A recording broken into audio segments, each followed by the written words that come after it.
ជាដំបូងសូមគោរពជំរាបសួរលោកគ្រូក៏ដូចជាសួស្តីមិត្តភក្តិទាំងអស់គ្នាខ្ញុំតំណាងឲ្យក្រុមទី7ដែលឡើងមកបកស្រាយនៅប្រធានបទដែលនិយាយអំពីការដកយកនូវសមាសធាតុមីក្រូផ្លាស្ទិកចេញពីទឹកនៅពេលដែលយើងធ្វើប្រតិកម្មទឹក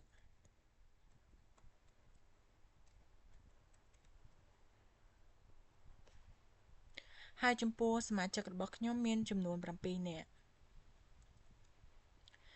ចំពោះមាតិការបស់ពួកយើងវិញមានចំនួន7ដែលទី1និយាយអំពី abstract graphic ទី2និយាយអំពីសេចក្តីផ្ដាំទី3និយាយពីគោលបំណងទី4និយាយពីដំណើរការពិសោធន៍ទី5និយាយអំពីលទ្ធផលទី6និយាយអំពីសន្និដ្ឋាននិងចុងក្រោយគឺឯកសារយោង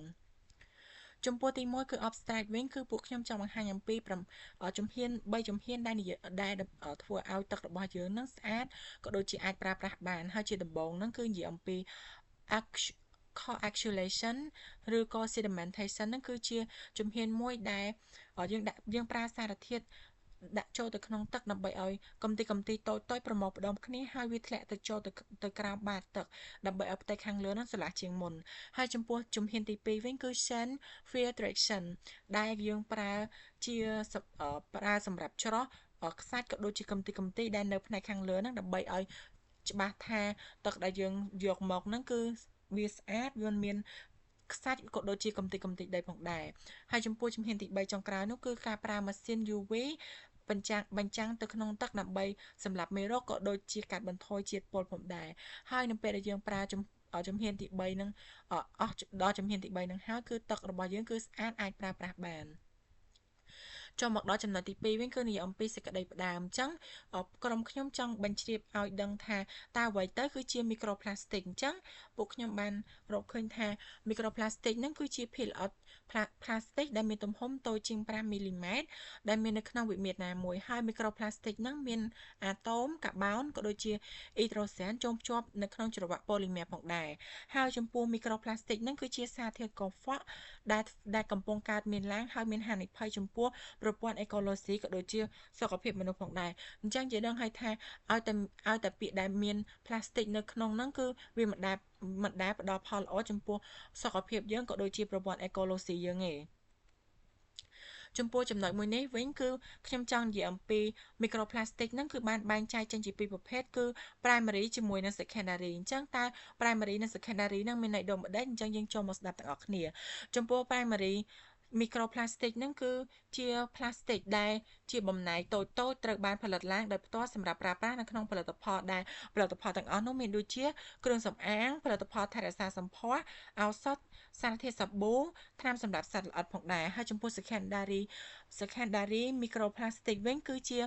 បំណែកផ្លាស្ទិកតូចៗដែលវាបាក់បែកចេញពីវត្ថុផ្លាស្ទិកធំតាមរយៈការរីករាលផងដែរហើយឧទាហរណ៍មានដូចជាឧបករណ៍នេសាទដបផ្លាស្ទិកថង់ផ្លាស្ទិកព្រមទាំងប្រអប់ដាក់អាហារដែលធ្វើពីផ្លាស្ទិកផងដែរអញ្ចឹងសរុបរួមមកគឺមីក្រូផ្លាស្ទិកយើងចែកចេញជាពីរធំមីក្រូផ្លាស្ទិកដែលវាផលិតតាំងពីដើមមកជាទម្រង់តូចស្រាប់និងមីក្រូផ្លាស្ទិកដែលបែកបាក់ចេញពីកាកសំណល់ផ្លាស្ទិកធំហ្នឹងដែលយើងហៅថា secondary microplastic ហ្នឹងចំពោះចំណុចមួយនេះវិញគឺពួកខ្ញុំចង់និយាយអំពីហានិភ័យនៅពេលដែលយើងប្រើប្រាស់ផ្លាស្ទិកកាន់តែច្រើនអញ្ចឹងយើងដឹងហើយថានៅពេលដែលយើងប្រើប្រាស់ផ្លាស្ទិកកាន់តែច្រើនភាពធន់របស់ពួកវាក៏កាន់តែខ្ពស់ដែរនៅក្នុងបរិស្ថានហ្នឹងហើយការចោលមិនបានត្រឹមត្រូវក៏នាំឲ្យមានការប្រមូលផ្ដុំមីក្រូផ្លាស្ទិកនៅក្នុងទឹករួមមានដូចជាទន្លេបឹងនិងមហាសមុទ្រផងដែរអញ្ចឹងនៅពេលដែលការកើនឡើងនៃមីក្រូផ្លាស្ទិកនៅក្នុងទឹកសាបហ្នឹងកាន់តែច្រើនអញ្ចឹងហានិភ័យក្នុងការប្រើប្រាស់ទឹករបស់យើងក៏កាន់តែខ្ពស់ផងដែរព្រោះយើងដឹងហើយថាយើងប្រើប្រាស់ទឹកដើម្បីសម្រាប់ទទួលទានក៏ដូចជាប្រើប្រាស់ផ្សេងៗអញ្ចឹងមានន័យថានៅពេលដែលទឹកយើងបំពុលទៅដោយមីក្រូផ្លាស្ទិកគឺសុខភាពរបស់យើងកាន់តែមានភាពអាក្រក់ដែលអាចបង្កឲ្យមានហានិភ័យចំពោះយើងផងដែរហើយចំពោះចំណុចមួយនេះវិញគឺនិយាយអំពីយើងអាចស្រូបយកសារធាតុមីក្រូផ្លាស្ទិកហ្នឹងដោយមិនដឹងខ្លួនតាមរយៈការទទួលទានអញ្ចឹងនិយាយដឹងហើយថាទឹកដែលយើងយកមកប្រើប្រាស់ហ្នឹងគឺជាទឹកដែលយើងគិតថាវាស្អាតវាអីអញ្ចឹងប៉ុន្តែយើងអត់ដឹងថាទឹកដែលយើងយកមកផឹកឬក៏ប្រើប្រាស់ហ្នឹងគេបានដកចេញនៅសារធាតុមីក្រូផ្លាស្ទិកហ្នឹងបានពិតប្រាកដអត់ទេអញ្ចឹងដើម្បីដឹងថាទឹកហ្នឹងបានដកយកសារធាតុមីក្រូផ្លាស្ទិកហ្នឹងចេញទោះតែទឹកហ្នឹងបានធ្វើប្រព្រឹត្តកម្មដោយឆ្លងកាត់ដំណើរការដូចជា coagulation ក៏ដូចជា sedimentation filtration ជាមួយនឹង disinfection ជំរាបសួរលោកគ្រូក៏ដូចជាសួស្តីមករួមថ្នាក់ទាំងអស់គ្នានាងខ្ញុំឈ្មោះយ៉ាន់ស្រីថេតមកបកស្រាយអំពីគោលបំណងនៃ Microplastic Removal in Conventional Drinking Water ដែលគោលបំណងសំខាន់មានដូចជាទី1គឺការវាយតម្លៃអតិពលនៃដំណើរការប៉ារ៉ាម៉ាទៅលើការដកចេញ Microplastic នៅក្នុងដំណើរការ Oxidation និង Sedimentation ហើយចំណុចទី2ពាក់ព័ន្ធជាមួយនឹងការកំណត់យន្តការគ្រប់គ្រងនិងវិធីសាស្ត្រនៅក្នុងការដកចេញនៃ Microplastic នៅក្នុងកំឡុងពេល Sunlight Direction ដោយការប្រើការវិភាគកាំរស្មី X Composite Chromatography ដែលមានឈ្មោះកាត់ថា HCT និងមានគំរូ Synthetic ពីកន្លែងផ្សេងទៀតហើយចំណុចទី3ពាក់ព័ន្ធជាមួយនឹងការកំណត់ការផ្លាស់ប្ដូរលក្ខណៈនៃ Microplastic ដូចជាទំហំកំហាប់និង Morphology ហើយ Morphology ហ្នឹងគឺជាការសិក្សាអំពីរចនាសម្ព័ន្ធនៅក្នុងសារពាង្គកាយនៃមនុស្សនិងជាតិពុលនៅក្នុងទឹកនៅក្នុងកំឡុងពេល UV Base Oxidation ចូលមកចំណុចទៀតគឺពាក់ព័ន្ធជាមួយនឹងសារធាតុគីមីដែលប្រើប្រាស់នៅក្នុងដំណើរការនៃប្រព្រឹត្តកម្មទឹកហ្នឹងដែលមានដូចជា Aluminum Chloride Hexahydride Ferric Chloride Hexahydride Calcium Chloride Dehydrate និងSodium Chlorua Soda Acid Chlorhydric ហើយនិងទឹកអូសែនហើយក៏មាន Polystyrene ដែលសរសេរកាត់ដោយ PS ដែលមានទំហំ4ផ្សេងគ្នាគឺ10 20 45និង90មីក្រូម៉ែត្រហើយនឹងភាគសំណាកទឹកទន្លេនិង ID water ហើយនៅក្នុងការសិក្សានេះគឺយើងសិក្សាអំពីដំណើរការដែលនៅក្នុងប្រវត្តិកម្មទឹកដែលមានដូចជា Coagulation Sedimentation Sulfitation ហើយនិង UV Base Oxidation ចាអញ្ចឹងចូលដល់ចំណុចទី4គឺយើងនិយាយអំពីដំណើរការពិសោធន៍អញ្ចឹងនៅក្នុងចំណុចនេះគឺនិយាយអំពីដំណើរការពិសោធន៍ calculation sedimentation អញ្ចឹងមុននឹងយើងនិយាយអំពីដំណើរការពិសោធន៍នេះយើងមើលស្គាល់តើអ្វីទៅជា calculation និង sedimentation ជាមុនសិនអញ្ចឹងចំពោះ calculation ហ្នឹងគឺជាដំណើរការដែលអង្គធាតុរាវផ្លាស់ប្ដូរទៅជាសមាធាតុពាក់កណ្ដាលរឹងឬក៏រឹងរីឯ sedimentation ហ្នឹងគឺជាដំណើរការដែលពេលល្អិតនៅក្នុងអង្គធាតុរាវមួយត្រូវបានដកចេញពីអង្គធាតុរាវនោះដោយសារតែទំនាញឬក៏ដោយសារតែកម្លាំង centrifugal ហើយចំពោះភាគសំណាក់ដែលយើងត្រូវមាននៅក្នុងដំណើរការពិសោធន៍នេះគឺទឹកបិទនិងទឹកទន្លេចំនួន1លីត្រដោយយើងប្រើវាជាមួយនឹងម៉ាស៊ីនកូរអញ្ចឹងចំពោះល្បឿននៃម៉ាស៊ីនកូរនេះវិញគឺយើងចាប់ផ្ដើមដោយល្បឿន160 RMP រយៈពេល2នាទីរួចបន្ថយទៅជា60 RMP រយៈពេល30នាទីដោយបន្ថែម calculate នៅអំឡុងពេលដែលយើងកំពុងកូរចំពោះកំហាប់ MP ហ្នឹងគឺ54មីក្រូក្រាមនៅក្នុង1មីលីលីត្រដែលមានទំហំ10 20 45និង90មីក្រូម៉ែត្ររីឯកម្រិត pH គឺយើងត្រូវតម្រូវមកនៅ 4.3 6.0 និង 8.5 ដោយប្រើ1 នៃស៊ូតនិង1 នៃអាស៊ីតក្លរីត្រិកបន្ទាប់មកទៀតយើងធ្វើការច្រោះវាដោយប្រើក្រដាសច្រោះដែលមានទំហំ 0.4 មីក្រូម៉ែត្រចំពោះប្រសិទ្ធភាពនៃការដកយកចេញនៃpolystyrene និង microplastic ហ្នឹងត្រូវបានគណនាដោយ weighing method អញ្ចឹង weighing method ហ្នឹងគឺជាវិធីសាស្ត្រដែលគេប្រើសម្រាប់វាស់ថ្លឹងទម្ងន់ឬវត្ថុឬក៏សារធាតុអញ្ចឹងចំពោះចំណុចការពិសោធន៍ calculation sedimentation ហ្នឹងគឺសូមចាជាដំបូងនាងខ្ញុំសូមគោរពជម្រាបសួរលោកគ្រូក៏ដូចជាសួស្តីមិត្តរួមថ្នាក់ទាំងអស់គ្នានាងខ្ញុំឈ្មោះមៀងចន្ទធីមសូមមកធ្វើការបកស្រាយនៅចំណុចបន្ទាប់ពីមិត្តរួមក្រុមរបស់ខ្ញុំដែលនិយាយអំពីដំណាក់ការ Sand Column and Modeling នៅក្នុងដំណាក់កាលនេះគឺយើងត្រូវប្រើនៅបំពង់ច្រោះ Acrylic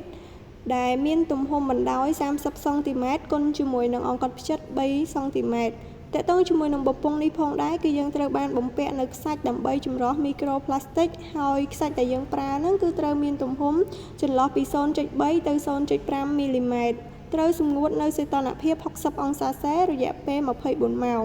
ហើយយើងត្រូវដាក់ចូលទៅក្នុងបំពង់ដែលមាន Porosity ប្រហែលជា 0.45 បន្ទាប់មកយើងដាក់ Mask Screen ចំនួន250មីក្រូម៉ែត្រទៅចុងទាំងសងខាងរួចព្យួរផ្លោះដោយប្រើជាមួយនឹង10 Power Loop នៃទឹកបិទ រួចយើងដាក់បញ្ចូលជាមួយនឹង MPS ចំនួន3 Powerloop នៃ10/3 microplastic ក្នុង1លីត្រតាក់ទងជាមួយនឹង microplastic គឺយើងត្រូវដាក់បញ្ចូលពីក្រោមឡើងទៅលើដោយល្បឿន300 ml ក្នុង1ម៉ោងនិងលាយជាមួយនឹង5 Powerloop នៃទឹកបិទតាក់ទងជាមួយនឹង effluent and effluent ទឹកចេញនិងទឹកចូលគឺយើងត្រូវធ្វើការច្រោះ 0.1 មីក្រូម៉ែត្រចំនួន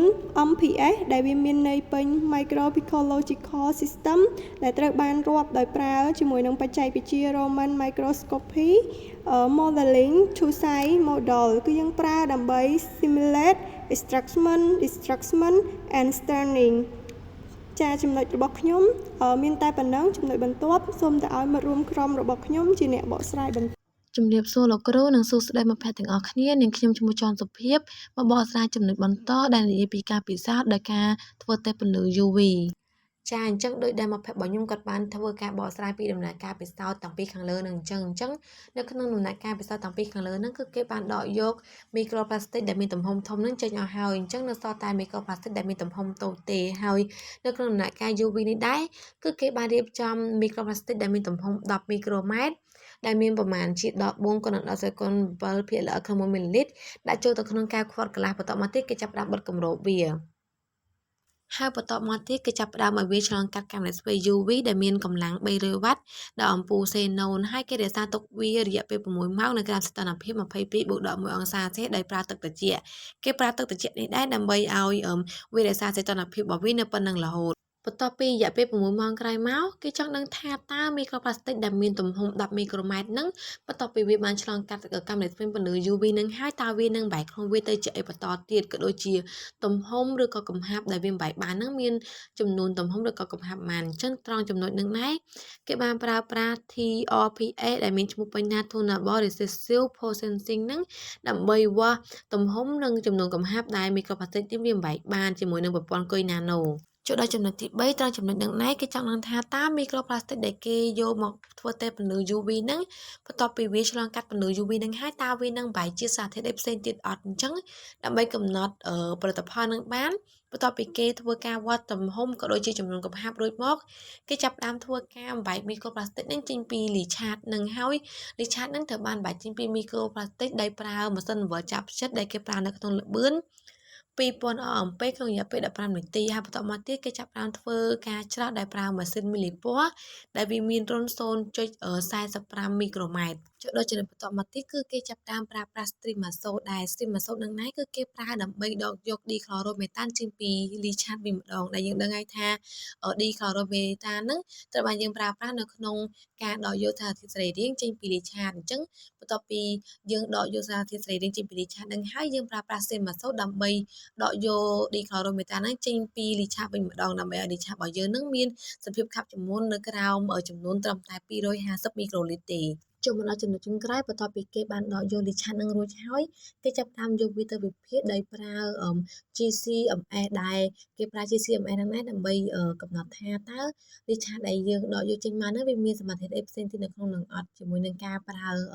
software Mass Hunter Workstation software ហ្នឹងជា software មួយដែលគេប្រើសម្រាប់វិភាគថាទឹកដែលយើងយកមកវិភាគហ្នឹងតើវាមានផ្ទុកសារធាតុអីផ្សេងទៀតអត់បន្ទាប់ពីយើងធ្វើការស្រង់យកមីក្រូផ្លាស្ទិកដែលមានទំហំតូចចេញអស់នឹងហើយលទ្ធផលដែលគេទទួលបាននឹងជាក្រាបដែលគេប្រើក្រាបនឹងដើម្បីប្រៀបធៀប mass spectrum របស់វានឹងជាមួយនឹង NIST database ចាអញ្ចឹងចំណុចរបស់ខ្ញុំមានតែប៉ុណ្្នឹងទេចូលដល់ចំណុចបន្តទៀតសូមឲ្យមិត្តភក្តិរបស់ខ្ញុំក៏ជាអ្នកបកស្រាយបន្ត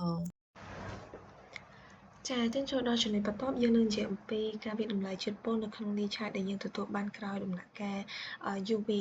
ពីខាងលើអញ្ចឹងនៅក្នុងដំណាក់កាលនេះដែរគឺយើងតេស្តដោយប្រើប្រាស់នៅវិធីសាស្ត្រមួយដែលយើងហៅថា toxicromatase ដែលតែនេះដែរគឺវាផ្អែកទៅលើការរារាំងការសំយោគអង់ស៊ីម beta galactosidase ដែលជាអង់ស៊ីមមួយត្រូវបានសំយោគទៅដោយសារពាង្គកាយពពួក ergoline នឹងឯងអញ្ចឹងនៅក្នុងដំណាក់កាលនេះដែរដំបូងគឺយើងត្រូវយកលីឆាតដែលយើងទទួលបានក្រោយការធ្វើ UV ឬក៏ UV ជាមួយនឹងទឹក oxidation ហ្នឹងគឺយើងត្រូវយកមកបន្ថែមនៅ sodium shown sulfate ដែលវាមានកំហាប់10 mg នៅក្នុង1លីត្រដែលការបន្ថែមនេះដែរគឺដើម្បីដកយកនៅពពួក hydrogen peroxide ដែលវាអាចរំខានទៅដល់ការធ្វើតេស្តរបស់យើងអញ្ចឹងបន្ទាប់ពីយើងបន្ថែមហើយគឺយើងត្រូវធ្វើការបន្ថែមនៅពពួកដែលគេហៅថា indicator ពួកអង្គចរពណ៌ដែលជាពពួក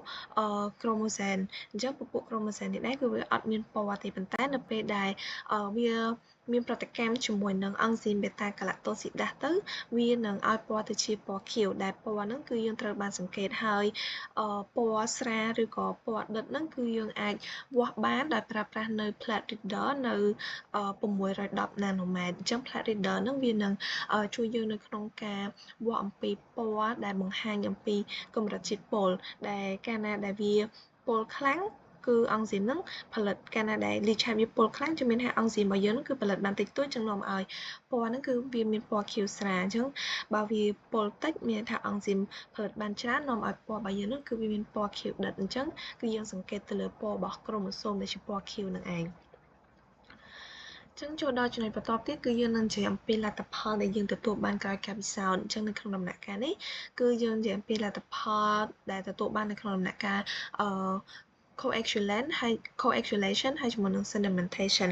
ហើយតាមរយៈការរៀនពីមុនមកជាពិសេសគឺដំណើរការប្រព្រឹត្តកម្មទឹកយើងដឹងហើយថានៅក្នុងដំណាក់កាល coagulation ហ្នឹងគឺជាដំណាក់កាលមួយដែលយើងមានប្រើប្រាស់នៅសារធាតុ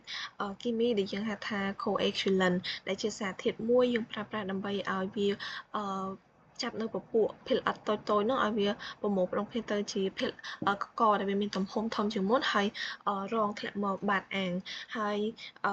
នៅក្នុងតេស្តនេះដែរគឺយើងប្រៀបធៀបទៅលើ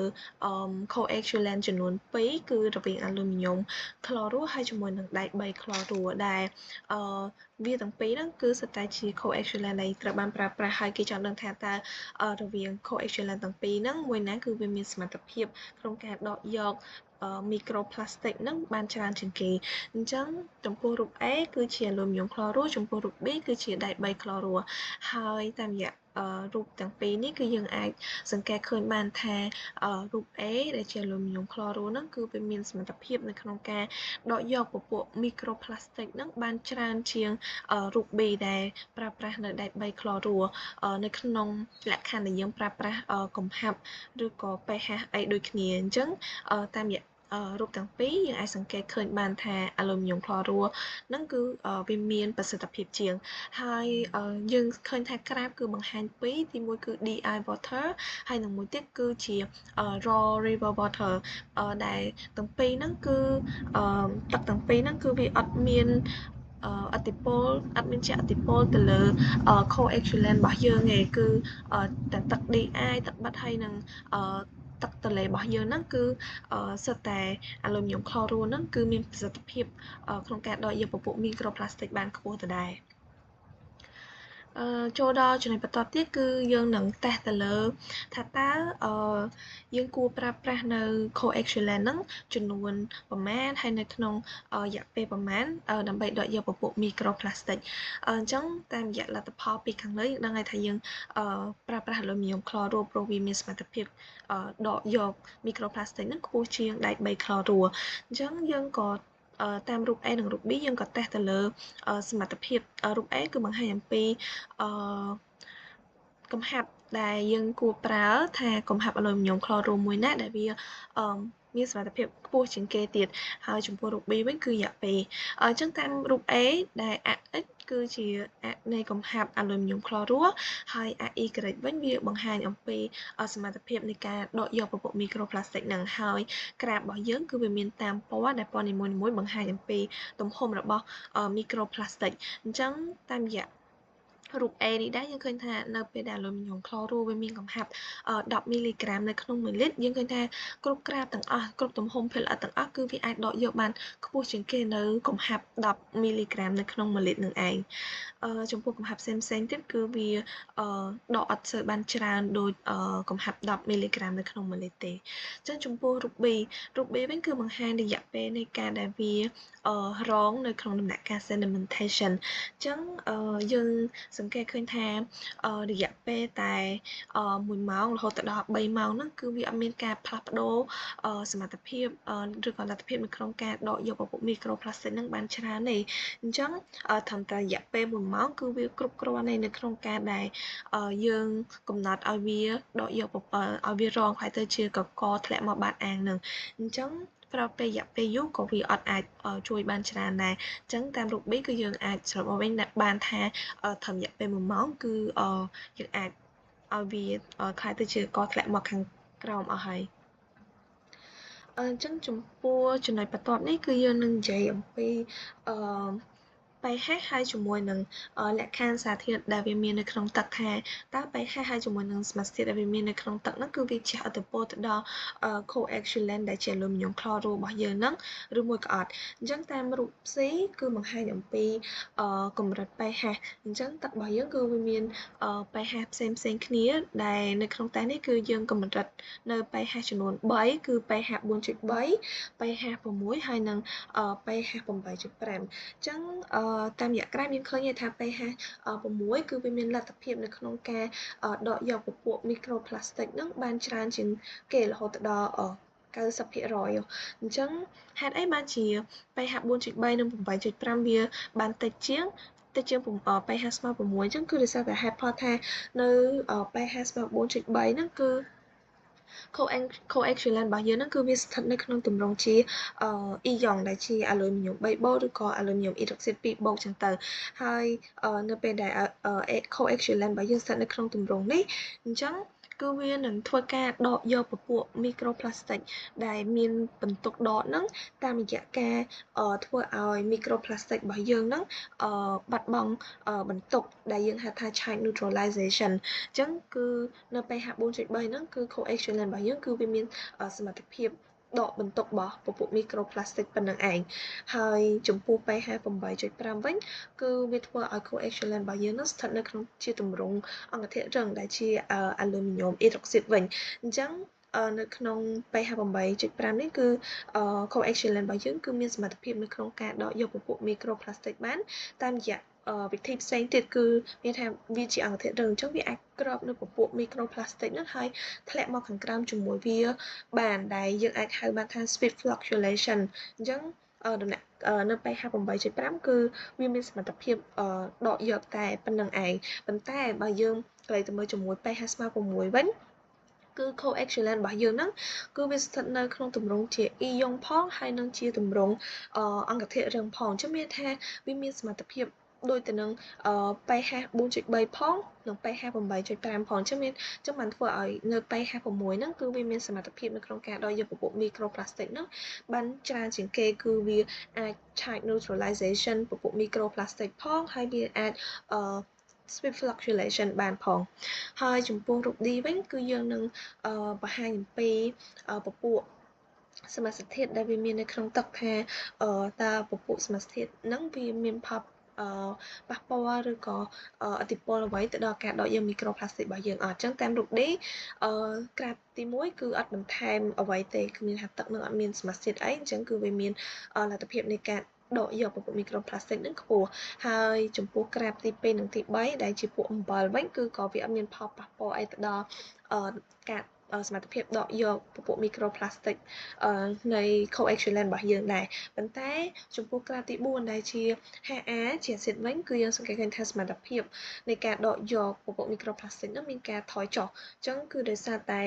HA ហ្នឹងគឺវាអាចចងភ្ជាប់ជាមួយនឹងពពួក coagulant របស់យើងអញ្ចឹងហើយធ្វើឲ្យ coagulant របស់យើងហ្នឹងគឺវាបាត់បង់សមត្ថភាពនៅក្នុងការដកយកព្រោះតាមួយចំនួនវាបានតែមានប្រតិកម្មជាមួយ HA អញ្ចឹងវានៅសល់តិចតួចនៅក្នុងការដែលដកយកមីក្រូផ្លាស្ទិកអញ្ចឹងហើយធ្វើឲ្យសមត្ថភាពនៃការដកយកហ្នឹងគឺថយចុះប៉ុន្តែចំពោះក្រាបទី5វិញនៅពេលដែលយើងបន្ថែមកាល់ស្យូមក្លរូចូលនៅពេលដែលមាន HA ប៉ុន្តែវាមានកាល់ស្យូមក្លរូនៅក្នុងហ្នឹងដែរយើងសង្កេតឃើញថាសមត្ថភាពនៃការដកយកហ្នឹងគឺវាកើនឡើងវិញអញ្ចឹងដែលហៅថាមូលហេតុហ្នឹងគឺដោយសារតែកាល់ស្យូម2បូកហ្នឹងគឺវា វាដើរតួជាស្ពាននៅក្នុងការចងរវាងHA ឲ្យវាចងជាមួយនឹងពពួក microplastic បង្កើតបានទៅជា flux វិញអញ្ចឹងបើ HA ទៅទេគឺវាអត់មានសមត្ថភាពប្រតិកម្មជាមួយmicroplastic ទេវាទៅប្រតិកម្មជាមួយ coagulant វិញប៉ុន្តែនៅពេលដែលវាមាន calcium chloride ចូលរួមគឺវាអាចចងនៅពពួកmicroplastic ហ្នឹងជាមួយនឹង HA ហ្នឹងឲ្យវាមានឲ្យបង្កើតបានទៅជាកកធំជាងមុនវិញហើយចំពោះរូបចុងក្រោយក្រាបចុងក្រោយគឺបង្ហាញអំពីamidin PS ដែលនៅពេលដែលយើងបន្ថែមនៅ amidin PS ហ្នឹងទៅគឺសមត្ថភាពនៃការដកយកពួក microplastic ហ្នឹងក៏វាមានការថយចុះផងដែរហើយមូលហេតុហ្នឹងគឺដោយសារតែ amidin ហ្នឹងគឺវាមានបន្ទុកបូកហើយបើពួកបន្ទុកបូកហ្នឹងគឺវាបានទៅរុំព័ទ្ធពួក microplastic ដែលវាធ្វើឲ្យវាមានការកើតមាននៅ check reversal មានន័យថាពពួក microplastic ដែលមានបន្ទុកដកហ្នឹងគឺវាត្រូវបានរុំព័ទ្ធដោយបន្ទុកបូកអញ្ចឹង microplastic ហ្នឹងคล้ายទៅជាបន្ទុកបូកដែលមានព័ទ្ធជុំវិញវាវិញអញ្ចឹងទៅនៅពេលដែល microplastic វាមានបន្ទុកបូកច្រើននាំឲ្យវាមានស្ថិរភាពនៅក្នុងទឹកដដែលអញ្ចឹងធ្វើឲ្យសមត្ថភាពនៅក្នុងការដកយក microplastic ហ្នឹងគឺមានការថយចុះវិញចូលដល់ចំណុចបន្ទាប់អញ្ចឹងពីខាងលើគឺយើងនិយាយអំពីដំណាក់កាល coagulant រួចហើយអញ្ចឹងចំណុចនេះគឺនឹងនិយាយអំពីដំណាក់កាលបន្ទាប់គឺជាដំណាក់កាល cell filtration ម្ដងពីដំណាក់កាល coagulant គឺយើងដឹងថាវាដកយកបានមួយចំនួនតាមរយៈការប្រើប្រាស់អាឡូមីញ៉ូមក្លរ៉ូប៉ុន្តែវាអត់ដកបានគ្រប់ភាគល្អិតទាំងអស់ហើយអញ្ចឹងយើងត្រូវឆ្លងកាត់ដំណាក់កាលមួយទៀតជា cell filtration ដែលចំពោះរូប A វិញគឺវាបង្ហាញអំពីទំហំនៃ microplastic ដែលត្រូវបានដកនៅក្នុងដំណាក់កាល cell filtration ហ្នឹងអញ្ចឹងនៅក្នុងដំណាក់កាលនេះដែរគឺយើងឃើញថា cell filtration ហ្នឹងចំពោះទំហំភាគល្អិតដែលវាមានពពួក microplastic ដែលវាមានទំហំ45ហើយជាមួយនឹង90មីក្រូម៉ែត្រហ្នឹងគឺត្រូវបានដកយកចេញទាំងស្រុងតែម្ដងប៉ុន្តែចំពោះទំហំ20វិញគឺដកបានតែ98.8% ឯដែលវាអត់ទាន់អស់មែនតើវានៅដែរប៉ុន្តែវានៅតិចតួចប៉ុន្តែបើ10មីក្រូម៉ែត្រវិញគឺនៅក្នុងដំណាក់កាលនេះក៏អត់ទាន់បានដកអស់ដែរគឺដកបានត្រឹមតែ83.4% តែប៉ុណ្ណោះហើយចំពោះរូប B វិញគឺយើងបង្ហាញអំពី breaking through curve ឬក៏យើងហៅថា BTC ដែលវាបង្ហាញអំពីចំនួនភាគល្អិតដែលវាទំហំភាគល្អិតដែលវាជាប់នៅក្នុងខ្សាច់អញ្ចឹងចំពោះ AX វិញគឺជារយៈពេលហើយ AY បង្ហាញអំពីកំហាប់ដែលកំហាប់ C ហ្នឹងគឺបង្ហាញអំពីកំហាប់ microplastic ដែលវាហូរចេញមកក្រៅហើយកំហាប់ C0 វិញគឺជាកំហាប់របស់ microplastic ដែលយើងបានប្រើអញ្ចឹងតាមរយៈរូបនេះដែរយើងសង្កេតឃើញថាក្រាបដែលវារាបស្មើហ្នឹងគឺជាក្រាបដែលវាមានទំហំ90ហើយជាមួយនឹង45ហើយតាមរូបនេះដែរយើងឃើញថាវារាបស្មើមានន័យថាគឺវាត្រូវបានជាប់គាំងនៅក្នុងខ្សាច់ហើយវាអត់មានបានហូរច្រោះទៅឆ្លងកាត់ខ្សាច់ហ្នឹងឯងគឺវាជាប់នៅក្នុងខ្សាច់ដែលយើងបាននិយាយថាវាដកចេញ 100% នៅក្នុងដំណាក់កាលហ្នឹងហើយដល់ឡែកចំពោះក្រាបពណ៌ខៀវហើយជាមួយនឹងពណ៌ក្រហមវិញយើងសង្កេតឃើញថានៅពី0ដល់40គឺវាមានការជាប់គាំងប៉ុន្តែពេលរយៈពេល40នាទីឡើងគឺយើងឃើញមានចំណុចទូចណាអាហ្នឹងបង្ហាញថាវាមាននៅពពួក microplastic ទំហំ20ជាមួយនឹង10ហ្នឹងគឺវាដោយមកតាវាហូរឆ្លងកាត់ខ្សាច់នឹងបាននៅរយៈពេល40នាទីឡើងនឹងអញ្ចឹងចំណុចនេះគឺយើងនឹងនិយាយអំពីរូបមួយដែលយើងធ្វើ HCT image ដែលវាជារូបដែលយើង scan មកបានហើយរូបនេះដែរគឺបង្ហាញអំពីពពួក microplastic ដែលវាមានទំហំ10មីក្រូម៉ែត្រហ្នឹងគឺវាជាប់នៅក្នុងតម្រងខ្សាច់របស់យើងដែរតាមរយៈចំណុចក្រហមហ្នឹងគឺយើងសង្កេតឃើញថាវាជាពពួក microplastic មួយចំនួនដែលវាជាប់នៅតម្រងខ្សាច់របស់យើងជាពិសេសគឺពពួក microplastic ដែលវាមានទំហំ10មីក្រូម៉ែត្រនឹងឯង ចាអញ្ចឹងចូលដល់ចំណុចបន្ទាប់ទៀតគឺយើងនឹងនិយាយអំពីលទ្ធផលនៃដំណាក់កាលបន្ទាប់គឺជាដំណាក់កាលUV based oxidation ដែល